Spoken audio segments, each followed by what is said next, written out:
Hi, this is McLaughlin. This is week, I think, 11 of my course. This week was the last of Project 1, the last kind of genre a week thing. And this week was Choose Your Own week. So this basically meant that we could choose any kind of genre or subgenre of what we've previously done.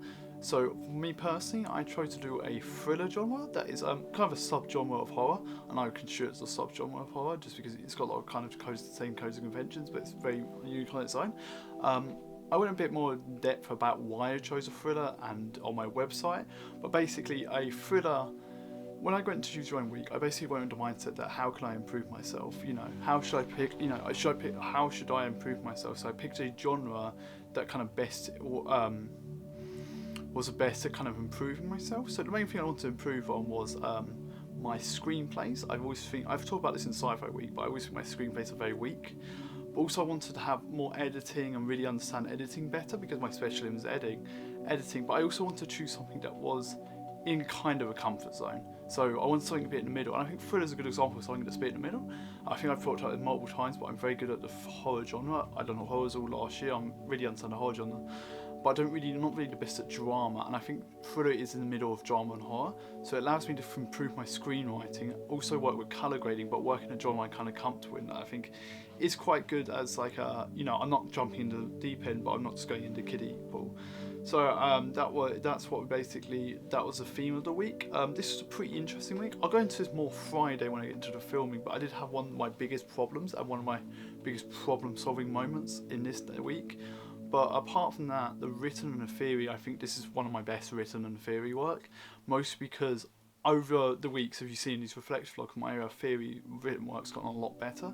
It's kind of, each week I kind of work out, okay, what do I need to do more? How do I better source? How do I better do this? And it's really got to the point where I really do understand how to write these, so these were pretty easy to do, but at the same time they did have their challenges that I'll talk about in each individual day. So talking about theory, why don't we just get into the first day of theory, first day where we done theory, and that was Wednesday. Okay, so Wednesday was the theory day. One of the first things we done was as a baseline to really understand what film we wanted to create and kind of just demonstrate to people what we were doing. We basically chose 3 movies or more that kind of influence your style and kind of show what kind of movie you want to make. As I was doing a thriller, I chose Lockie. That is a film entirely set in a car. That was the main plan of my film. I think this is a good example of, I've chosen a good film that really represents my idea well and gives me techniques I can draw from. Because I was talking about my film's entirely set in a car, this film is a thriller that is entirely set in a car, so there's a lot of leeway and I can really draw a lot from that. Whereas the other side, I think I think this was the biggest disadvantage of the day, was my second option. This was In Bruges. This is like a comedy drama kind of thriller that's about hitmen. The main reason I chose this was because the hitman angle, and I plan to have hitman in my story. The main problem I think with this film is that it's not in the same kind of tone of what I'm going for, and it's way too comedic, and it doesn't really mesh with the thriller genre I'm aiming to create, so I can't really draw much from it. I think I was only really drawing that hitman aspect and not really much overall, so I think if I was to do it again, I would choose something that's more similar to mine so I can really nail down what I want to do with it.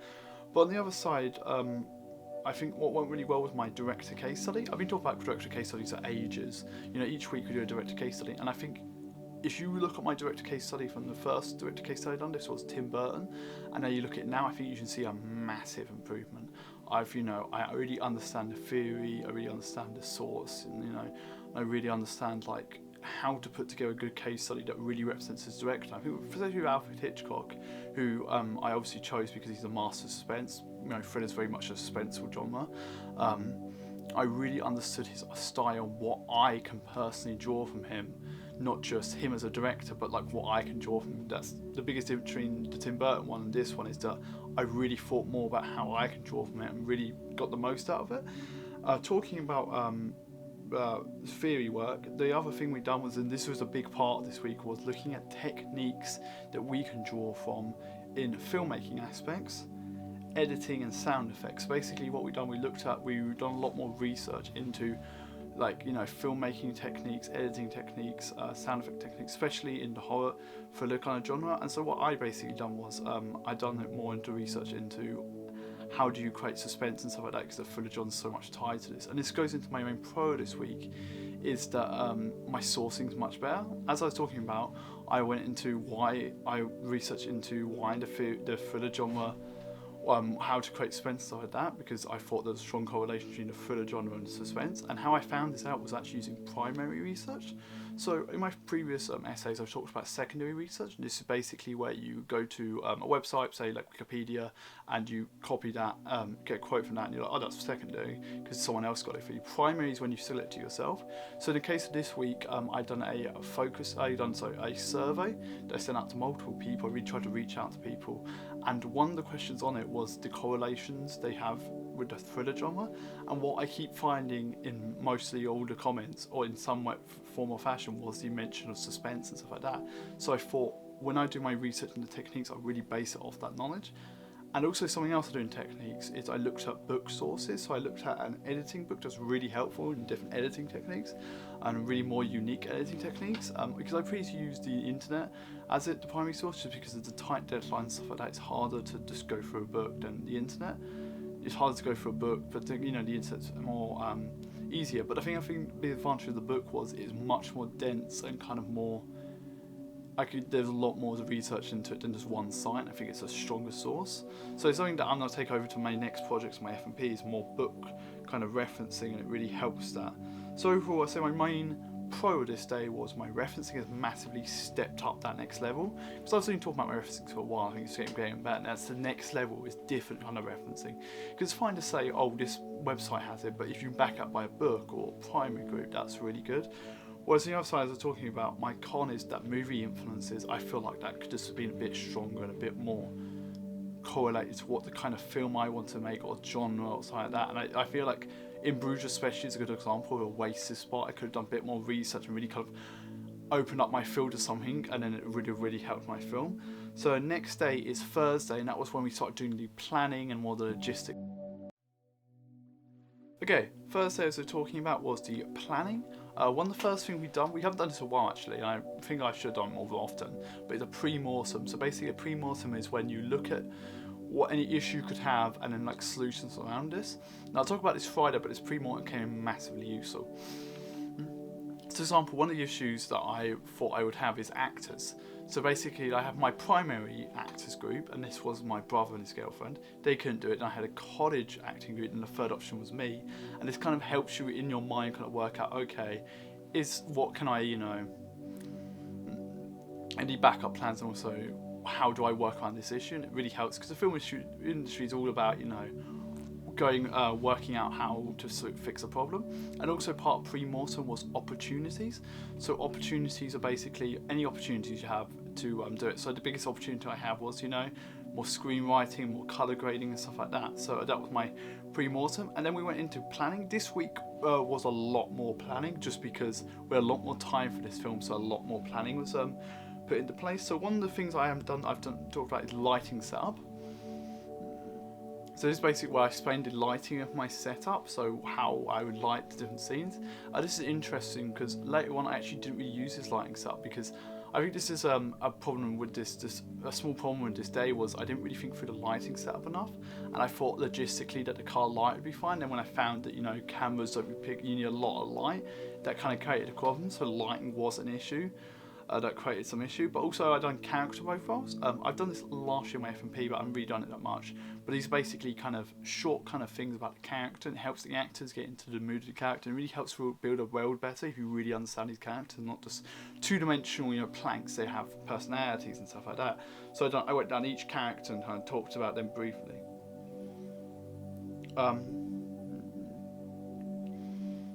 And then I made an equipment list. An equipment list is basically a list of all the equipment that I would need. So on this shoot, I normally use this tripod that I got on my camera. Because it was such a small shoot, I used this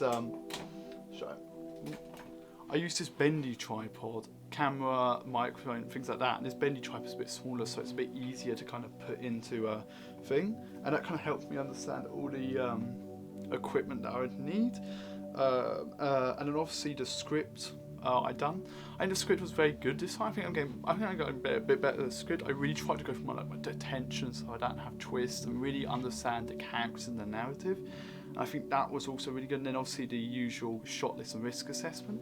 With my shot list, I really tried to go really unique shots and really, because my whole film's set in a car, as I think I'd mentioned, and I really tried to get the most out of that space. You know, I got close-up shots of like, you know, the indicator or like things like that. I really think that helped kind of make the car feel a bit bigger, but also play into that claustrophobic nature.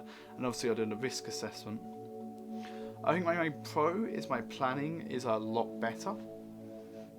As I just talked about, I've done a lot more planning compared to, say, you know, music video week, where there's not that much planning. Whereas this, I've really done lists and stuff like that. I think I can transfer this over to my future projects, especially the F&P, is really make sure you nail down that planning. Because once you get a nailed down plan, it makes shooting a lot easier. And I did find shooting was a bit easier with all this planning. So I say that's my main pro. My con was, and this kind of goes into Friday's issue, but my pre-mortem, on reflection, especially the planning side, it didn't incorporate the pre-mortem in it. And when I actually had to use a pre-mortem just because of acting conflicts, it felt like nothing because I'd just written the pre-mortem and I hadn't really thought about it a bit more. So I think when I go into my F&P, when I write my pre-mortems, let's say this is my backup plan, I really need to make sure in my head I know how to do that backup plan, maybe have some sketches and really kind of embrace how to do that. But backup plan. Just a quick thing, I'll talk about this more next week, but I started doing more serious work. I think I talked about this last week where I've done the auto cue, but basically I'm stepping up a bit and I'm doing much more of a managing role. So I'm going to be setting up a quiz in the next week. I'm going to put together a quiz and stuff like that, and it's going to be pretty interesting. But I mean, I'll mention that next week just because it's a catch-up week and I kind of talk a bit more about that. So, let's just go into Friday, that is technically Saturday. We're going to why that happened in the problem solving section. Okay. So normally I'm in a college Friday. I decided to, because of two reasons mostly. I decided to use Friday as an opportunity to kind of catch up on work and make sure my planning was more solid. The reason why I had done this was, one, was my actors I was planning to use could only do nighttime and stuff like that because of, you know, they've got their own commitments. So it didn't really make sense filming in the college at the time. And two, it was set primarily at night, whereas college, you know, obviously daylight time. So I couldn't really film. So I actually transferred it over to Friday. So I'm just going to call this more Friday. So the filming, what I basically done with the filming is basically filming a thriller, primarily set in the car about three, a drunk, a student and a hitman, and the kind of conflict that comes into it.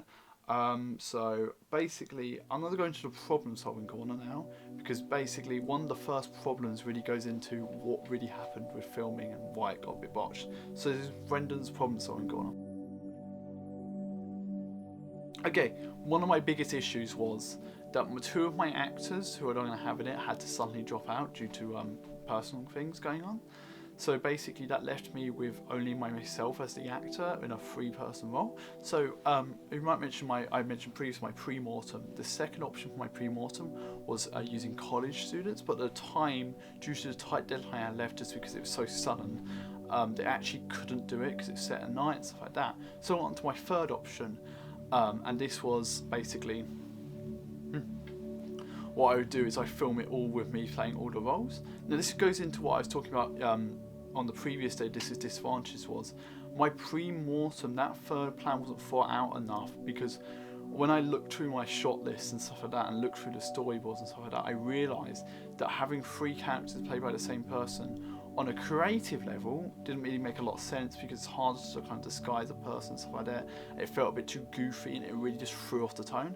And from a practical side, a lot of the shots involved three people, and like a lot of logisticals were really difficult with three people. So basically I made the kind of brash but kind of well thought out decision to cut out one of the roles, because basically in my film the twist in the narrative in like the second act was the drunk, who didn't really play a big part in the film, was actually the hitman's boss and would kill him. So what I basically done was I cut out his character completely, and I just had it kind of this tense cat and mouse game between the hitman and the student who both want to kill each other. And I think overall that will actually improve the film, because thrillers are normally much more small scale, and I think adding the hitman's boss and stuff like that really did make it a bit too goofy in my opinion. So basically the problem was the actors fell out, and my solution was basically kind of rewriting the second and I would say third act of the plot to kind of change it around. So that was probably my biggest one, because previously all my kind of problem solving haven't been massive. There've been problems, but they haven't been massive. But this is really when I had to go, okay, I'll use all my problem solving knowledge from all these previous weeks and go, how can I change this script to accommodate this problem? One of the other issues I had was lighting. I think I mentioned this obviously previously in the planning, but I forgot to kind of think about the logistics of filming at night, especially in a car, because I thought a car light would be much lighter than it actually is. So basically, got to the car and I realised quickly that looking at the footage would just look awful. So what I basically done, I used this light attachment here. This is a light attachment that goes on the top of the light and it basically just shines the light. And I think that massively improved because I was colour grading it anyway to make it darker. So having it lighter really helped emphasise the darkness in it. So that was basically the issue, was lighting. How I got around it was just using one of these simple kind of LED little lights. Another one of my issues was the tripod that I was using was too big, and the small tripod I was using, the bendy one that was only for smaller shots, was too bendy inside out and didn't really do for the bigger shots. So what I basically done was I went for a more handheld, rugged style. So I'd point the camera myself and stuff like that. I think it actually improved the film because I think it plays into the tone and kind of this cat and mouse game of the film, and very much the thriller genre. So I think that massively helped. So I think that's one of the situations where it's a problem was, tripod doesn't fit. The solution was, handheld rugged shots, but that actually improved the film because it made it a bit more gruff and stuff like that. And this is just a small problem, but originally I was going to use my own car for the film, but then I found that basically my car doesn't have back doors, so it made it more of a pain to film and stuff like that, and like basically, logistical nightmare. Because you kind of have to bend the cats to get out. They had to go through the front door and stuff like that. But my brother was nice enough to let me borrow his car, so that was kind of a simple solution. So I'm just going to go into the kind of overall wrap up for Thriller Week, a very unique week, let's say. Before I do that, I'll just go into the main pros and cons of this day. So I'd say main pro was my kind of problem solving and stuff like that.